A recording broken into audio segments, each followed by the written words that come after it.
পঞ্চায়েত সমিতি, পঞ্চায়েত, জেলা পরিষদ, লোকসভা ভোটের সময় ওই বিজেপিকে আর সিপিএমকে মদত দিচ্ছিলেন। সেই লোকগুলি ওই আমার বিধায়ক সাহেবের কাছে গিয়ে চোর ডাকাত খুবই আসামি সেই কথাকে নিয়ে তিনিও আবার সেখানে একটা সভা করছেন।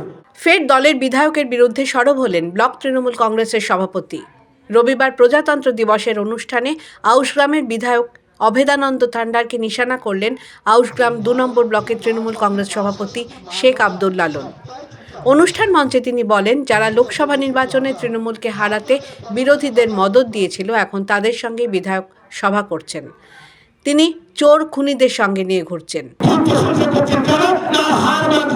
যেগুলো আমরা পঞ্চায়েত সমিতি, পঞ্চায়েত, জেলা পরিষদ, লোকসভা ভোটের সময় ওই বিজেপিকে আর সিপিএমকে মদত দিচ্ছিলেন। সেই লোকগুলি ওই আমার বিধায়ক সাহেবের কাছে গিয়ে চোর ডাকাত খুবই আসামি সেই কথাকে নিয়ে তিনিও আবার সেখানে একটা সভা করছেন।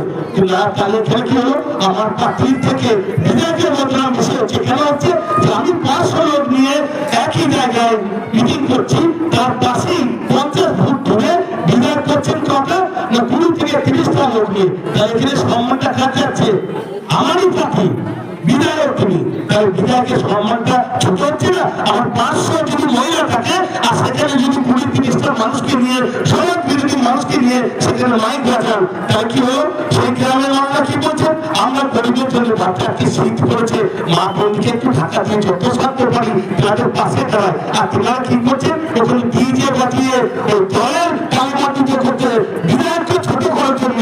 বিধায়ককে বলবো, দাদা আপনি অবশ্যই আমাদের প্রিয় বন্ধু, আপনাকে কোনো সময় আমরা কেউ কোনো আমার পার্টির কর্মীরা কেউ আমাকে ছোট করেনি।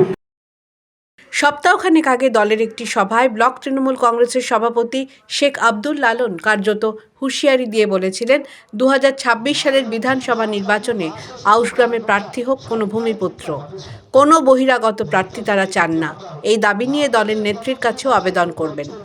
রবিবার অবশ্য ব্লক সভাপতি আব্দুল লালন খানিকটা সুর নরম করে বলেন, তারা কেউ বিধায়কের অপমান চান না, বরং তার পাশে রয়েছেন। কিন্তু বিধায়ক ভুল পথে পরিচালিত হচ্ছেন। সাম্প্রতিককালে কয়েকটি কর্মসূচিতে দুজনকে এক মঞ্চে দেখা গেলেও আব্দুল লালনের ডাকা দলীয় কর্মসূচিতে দেখা যাচ্ছে না বিধায়ক অভেদানন্দ থান্ডারকে। এই বিষয়ে বিধায়ক অবশ্য কিছু বলতে অস্বীকার করেন। The wall bureau.